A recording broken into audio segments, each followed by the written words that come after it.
Okay, so picture this. No matter what tools you use, imagine taking any form of sequencing. For our purposes, let's imagine some notes or a note on the Ableton piano roll. Then step 2 is we take any sound source and we put that on there. Imagine using Ableton's drift. And step 3 is we take any type of effects to put it on there. In this case, let's again keep it simple. Let's put on Ableton's regular delay.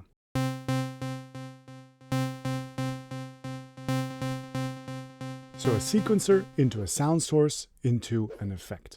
This perspective now means that we can go back to our sequencing, think how we can improve or change our sequencing, go back to our sound source, think how we can change and improve our sound source, and then go back to our effects to think how we can change and improve our effects. And we can bounce between these 3 levels infinitely, hunting for sweet spots, looking for a moment when it all snaps into place. And I call this perspective the triangle method.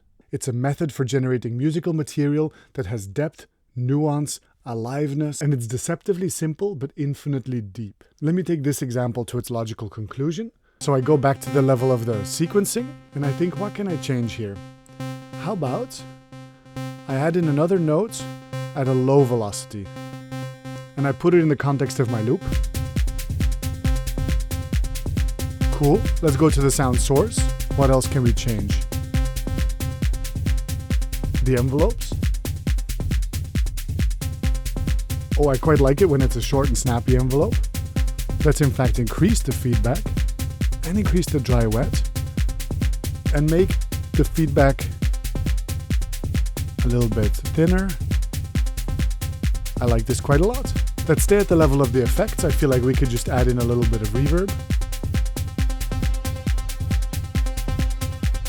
You see how just adding a little bleep suddenly became a musical motif with a rhythmic cell that had depth and nuance and aliveness to it. And if I really wanted this to be the motif of my track, what I would actually do is I would take it one step further. Once I established the triangle method solidly, I would then resample what comes out while I'm tweaking some of the parameters. So you would create a new audio track, you would take the input from the element that you're designing, you'd hit record, and so now you're going to slowly tweak some parameters.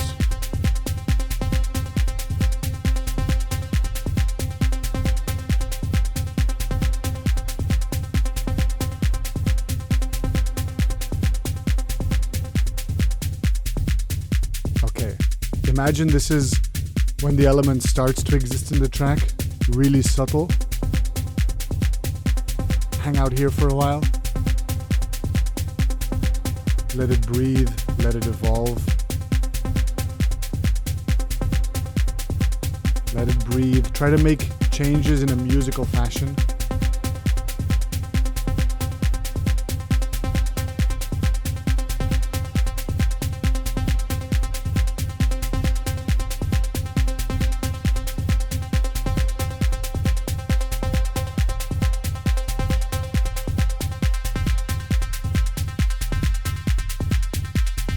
Now let's let it tail off.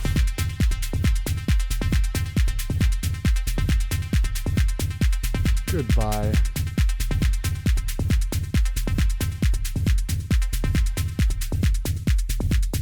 Okay, the end. And so now that recording that you did, you can use it as a sample in your own composition. You could, for example, just drag it out on the timeline. And notice how even though it looked like it was overwriting it, it's non-destructive. So all of the information is still in this audio clip. If you just go into the audio clip and you zoom out, you can see that my whole performance is here. So the triangle workflow. Any sequence goes into any sound source, goes into any effect. And so no matter what tools you use, bouncing your attention between these 3 levels until you hit a sweet spot is the key. Now let's do another one, but just making different choices at the level of the sequencing, at the level of the sound source, and at the level of the effects. I just got a new module for the Eurorack system in the post, and I'm very excited to try it out. It's a Chaos Devices Sarajevo, which is a delay unit. And honestly, it's one that I've been looking at since the day I even started Modular. I thought it was so attractive. And so do you recognize this moment when you're excited about a new tool? Well, I want to invite you to bring it back to the triangle workflow. What kind of a sequence am I going to put into what kind of a sound source? Am I going to put into what kind of an effect? And in this case, obviously, it's this effect. thinking about it in terms of the triangle workflow kind of invites you to be creative at the other two levels as well. Let me set up my live performance case real quick. Let me add in the new effects device. Fits exactly as I was planning. Okay, so the sequencer that I want to use is this Shakmat Knight's Gallop, which is a Euclidean sequencer, and it's going to output 2 Euclidean sequences. One to the closed hi-hat of a Shakmat's Archer's rig, and one to the open hi-hat of the Archer's rig. Let me show you what that sounds like with no effects.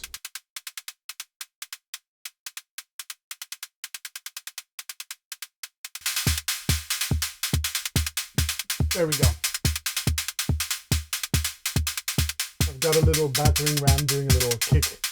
So remember the triangle method. The sequencing is solved. The sound source is pretty cool right now. And now we just have to add in the effects. So it goes into the Sarajevo.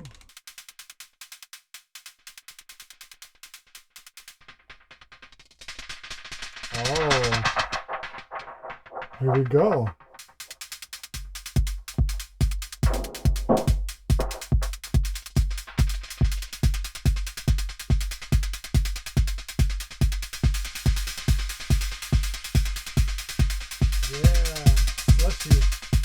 Slushy and gorgeous. And now I just hunt for sweet spots within the effect.